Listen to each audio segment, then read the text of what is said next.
Round one. Get ready. Go. Fight. Fight. Fight. I want to see some blood out there. They fed a primal craving. You could just throw quarters in that machine all night long. It was a really addictive game, and it's like it was pure competition at the arcades. They brought the arcades back to life.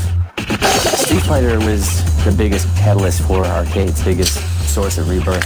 And they pushed the gaming envelope. People always remember the fatalities in Mortal Kombat. It was a landmark in graphic depth. This is the history of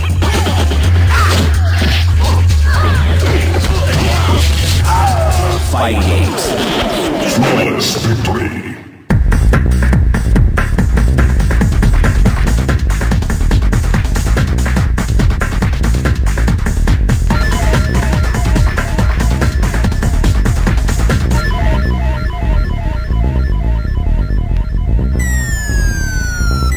While Galaxian and Space Invaders are kings of the arcade, It wasn't like a kid phenomenon. It was like really across-the-board phenomenon in terms of who was playing arcade games. a game designer named Tim Skelly unknowingly gives birth to the one-on-one fighting game. My second game, Warrior, was, some people have said it's the precursor to the two-person fighter, but frankly it's top-down, and the only similarity is your two characters don't shoot the projectiles at each other, they actually make contact with swords. And that really wasn't intentional. I mean, we're trying to do anything special there. We just make a game. When they're facing each other, you can see they're both holding swords and they're facing right at each other. Very crude game, but it was actually kind of like the first fighting game. That was like 1979. It was very basic, but people actually had to compete against one another instead of just like going back and forth like on Punk. You're actually inflicting damage on the other opponent. So I think that kind of started it. People were just like, hey, I like beating you up, virtually. And I think that just might have, started the whole, fighting game craze. But by the time the next notable fighter appears, the arcade market has crashed. And Pac-Man has gone from prince to pauper. What had happened is we pretty much saturated the market. By the middle of 1982, we were just full. It was a fad. I think there's no other way to put it. The whole thing just sort of collapsed under its own weight.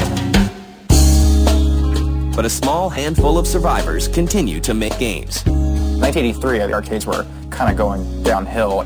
Data East wasn't genius at the time because they had this game where you could have two people play at the same time, and everybody knew, what quarter munchers were at the time, but they came up with this idea in this game that actually would double the earnings because you'd always have two people playing on the game at the same time.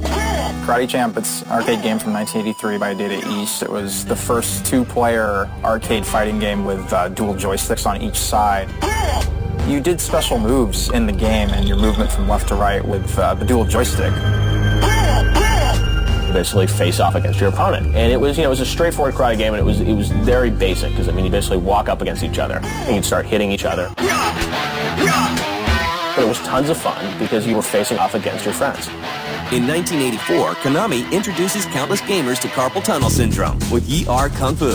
Fighting games sort of created this term button mashing, where you'd see people in arcades just madly tapping the buttons and the joystick. And button mashing really led to some people eventually figuring out, hey, maybe we can sort of add some secret combinations of certain buttons and certain joystick moves to, create amazing new moves and amazing new powers that you'll have in a fighting game. Yi Ar Kung Fu was really kind of the first game where you saw an arena, your environment, place to fight, and it also kind of established the vantage point of fighting games, which is a side view and two guys standing face to face, and you go at it. And the idea of moves and stuff like that was also developed even further with Yi Ar Kung Fu. Like a young Kung Fu student studying the ways of his enemy, Capcom pays close attention to their competitors' success. Capcom ended up taking a good look at Karate Champ and taking an even better look at Yi Ar Kung Fu and decided that they should combine the two. To beat Data East and Konami at their own game, Capcom jumps into the fray with the release of Street Fighter in 1987. The biggest fighting game that really started the genre in a big way was Street Fighter. Well, Street Fighter had these amazing graphics. At the time, this is 1987, mind you, but Street Fighter had a group of characters. You just couldn't use any of them except for Ken and Ryu, and you're on this quest now. You're trying to fight all these fighters from all over the world. So now, with that embedded in your head for a second, fighting all these players all over the world, you have like a goal in mind. A was walking around the arcade, and a bunch of people were just hanging out by this one game. I was like, Street Fighter, what's Street Fighter? And then these cool characters, Dragon Punches. Right when I started reading Fireball, like, whoa, it's cool. Street Fighter has gamers virtually pummeling each other in arcades across America. But what Capcom does next will hit the arcade scene with the force of a sonic boom.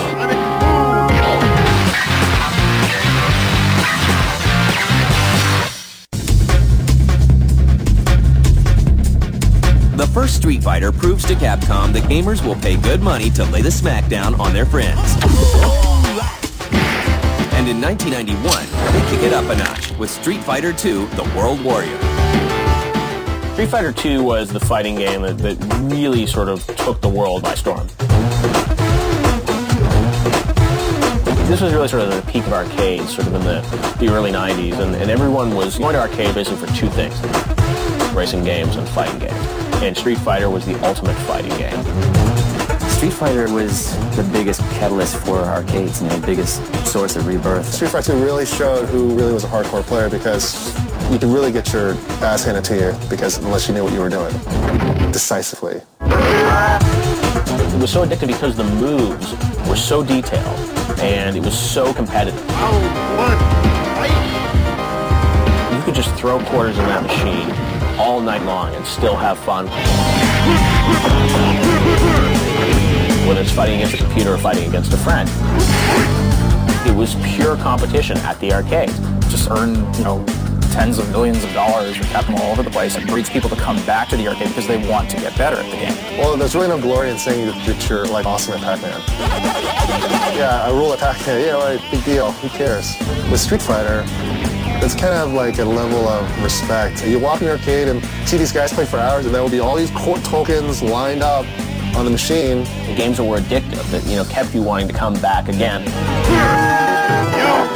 And again. And again. Soon, everyone is kung fu fighting. After Street Fighter 2 came out, there were nearly 600 new fighting games. Street Fighter 2 came in the early 90s and defined the 2D fighting genre, and you saw a lot of other publishers and developers sort of hopping on board. SNK became probably the most successful company to follow in their footsteps. Fatal Fury was a great game. It was the first kind of one-on-one fighting game that we had for the Neo Geo. The next game after Fatal Fury was World Heroes. Later on, Samurai Showdown came out, and that was really the game that just took over everything. It put SNK on the map. They kind of gave something different than what Street Fighter was giving. Street Fighter was more like a true 2D fighting game. Samurai Showdown, that's 2D as well, but Samurai Showdown was cool because you had weapons. You had special moves. Instead of like the regular fireball or Guile's, somersault kick, they had like really cool special moves, like a real special attack that did massive amounts of damage. They made an impact on the whole Street Fighter crowd. And as the competition grows increasingly fierce, designers begin coming up with more wild twists on the fighting genre. Games like Primal Rage pit dinosaurs against one another, while Capcom's Darkstalkers features classic horror movie monsters. But the one game that gains more attention than any other is... The game that really changed and it kind of took away from Street Fighter was Mortal Kombat. Because in Mortal Kombat it's not cartoon characters, you have a person digitized on the screen, and there was blood and gore. You never forget the first time it says, finish him, finish him. You never forget that, and it stuck with people. Ed Boon and John Tobias came up with this Mortal Kombat franchise, which I think they would admit is basically, a rip-off of the Street Fighter phenomenon. But what they did was they really took things to the next level, and they, added blood and gore. But it had that, holy crap factor, pulling the guy's head out and his spine is hanging, or kicking off someone's head. Yes, it's over the top. Yes, it's totally exaggerated. I think part of it caused a lot of stir in the news and stuff. Mortal Kombat game showing people taking out hearts and stuff, which is great. It's just fun. It's entertainment. Fighting fans, really want something different, and Mortal Kombat, gave players that. So nobody realized that somebody was going to make that big a step forward in terms of just shocking violence in an arcade game. But it was a landmarking graphic death. But the violence that makes Mortal Kombat so popular also makes it one of the most controversial games of the 90s. The fact that there was blood in the game was sort of this big controversy. There was concern about these games and members of Congress talking about video games being the sort of decline and fall of Western civilization and destroying our youth and leading them down the path of no good. I hope you walk away with one thought today, that if you don't do something about it, we will. And the industry felt that we needed to respond in some way, in a proactive way. They wanted to get some sort of a rating system, but that was like kind of the cause of that whole thing, was the fact that it didn't have a rating system in place. The controversy over games like Mortal Kombat leads to the formation of the IDSA in 1994. Soon after, the ESRB rating system is introduced. Despite the controversy, fighting games hit their peak that same year. Street Fighter the movie is released, followed by the Mortal Kombat movie 1 year later. But how much longer will these two fighting giants stay on top? New innovations will bring new challengers, and soon, just 2 dimensions won't be enough.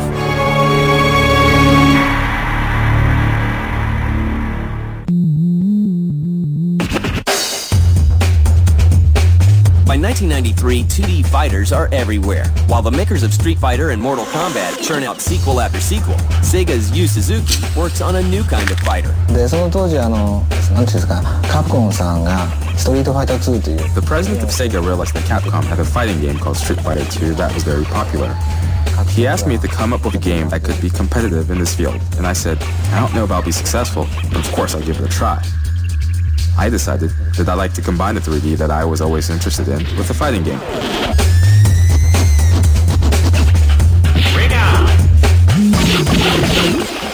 Oh, wow. The early pioneers in 3D fighting games, you have to speak about Yu Suzuki and the Virtua Fighter series. Just when that came out in the arcades, it was astounding. People had been used to fighting in 2 dimensions, moving back and forth and maybe jumping for one another, but not actually moving in 3 dimensions.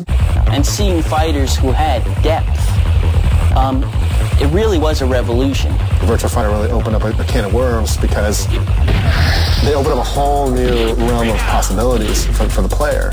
It was a coup for Sega because it was just brilliant. What was great also was each character had a real technique. I mean, it was Taekwondo, it was Kung Fu, it was, Thai kickbox, whatever it was wrestling, it was like a real thing, drunken style, and it was just very, very, very cool.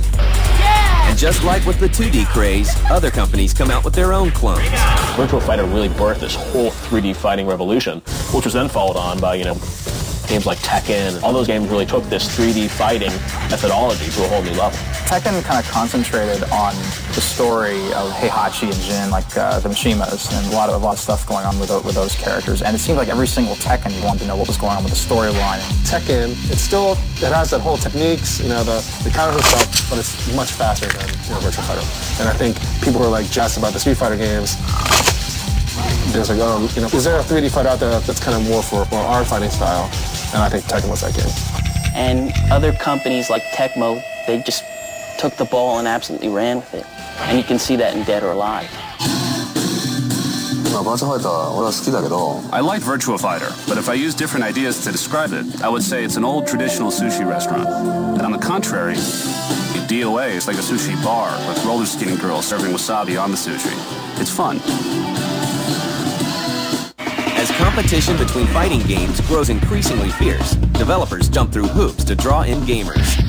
But then you'll get the people that are really hardcore about fighting games. They're kind of bored with Street Fighter, bored with Mortal Kombat. They want something different. So Capcom introduced Super Street Fighter 2, the new challengers, and that was released in 1993, and that introduced 4 more new characters, Cammy, DJ, Fei Long. They also added a combo meter for the first time. I mean, players had always said, oh, okay, well, am I doing this 3 or 4 hit combo? But now you actually would see it on the screen at the time. And then you have, which I think blew everyone away because it had weapon-based combat.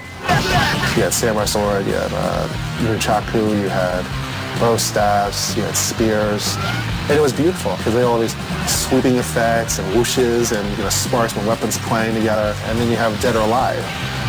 I could be fighting someone, they can attack me, I can counter it, but then they can counter my counter, and I can counter their counter. That engine is just genius. But as the games grow more complex, they begin to have a negative impact on the industry they helped save years earlier.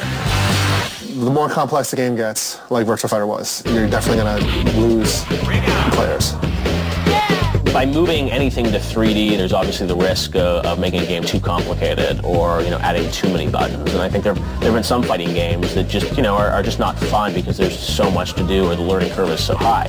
These were games that took a lot of coordination, and it excluded two major classes of people. The casual gamer, the businessman that wanted to play on his lunch hour, and women. The problem with fighting games was that, there was a period of maybe a year where anyone could get into fighting games, and after that, it was hard for somebody new to walk in the arcade and not just get their ass kicked, to just get laughed out of the place. So it kind of kept new people from getting into it after a while.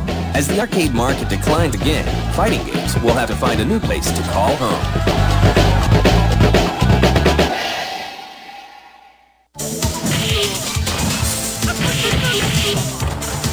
Towards the late 1990s, the arcade market is down for the count. But at home, it's a different story.